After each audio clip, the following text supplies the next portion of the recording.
आयुष्यमानचे रुग्ण आता व्हेंटिलेटरवर. पांढरकवडा आरोग्य मंदिर डॉक्टरांविना राम भरोसे. शासनाच्या आयुष्यमान आरोग्य मंदिर या योजनेचा उद्देश सामान्यांना उत्तम आरोग्य सुविधा देणे हा आहे. मात्र पांढरकवड्यातील आरोग्य मंदिराची अवस्था पाहता येथे रुग्णांना आयुष्यमान मिळण्याऐवजी यमच गाठत असल्याची भयावह स्थिती निर्माण झाली आहे. गेल्या 3 ते 4 महिन्यांपासून येथे वैद्यकीय अधिकाऱ्यांची पदे रिक्त असून संपूर्ण आरोग्य सेवा जणू व्हेंटिलेटरवर गेली आहे. प्रशासनाचा निष्काळजीपणा आणि सामान्यांचे हाल.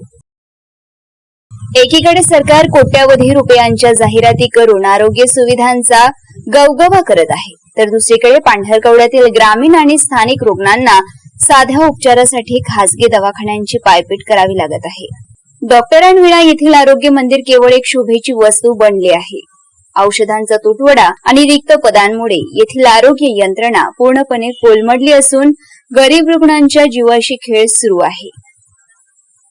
जनतेचा संताप, वरिष्ठांचे मौन का?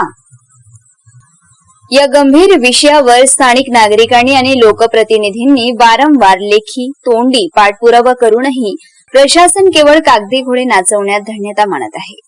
वरिष्ठ अधिकारी आणि जिल्हा प्रशासनाच्या या कुंभकर्णी झोपेमुळे या भागातील आरोग्याचा प्रश्न गंभीर बनला आहे.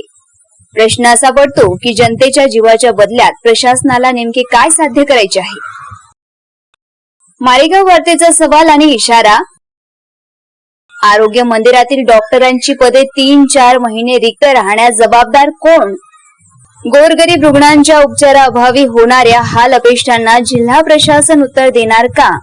औषधांचा साठा उपलब्ध करून देण्यासाठी प्रशासनाला अजून किती बळींची प्रतीक्षा आहे? तातडीने डॉक्टरांनी औषधे उपलब्ध करून द्या, अन्यथा पांढरकवडा वासी रस्त्यावर उतरून मोठा जनाक्रोश करतील, असा खणखणीत इशारा आंतरराष्ट्रीय मानवाधिकार व अपराध नियंत्रण शाखा सदस्य नितीन इंगोले यांनी दिला आहे. मारेगाव वार्ता वाजिद कुरेशी, पांढरकवडा, यवतमाळ.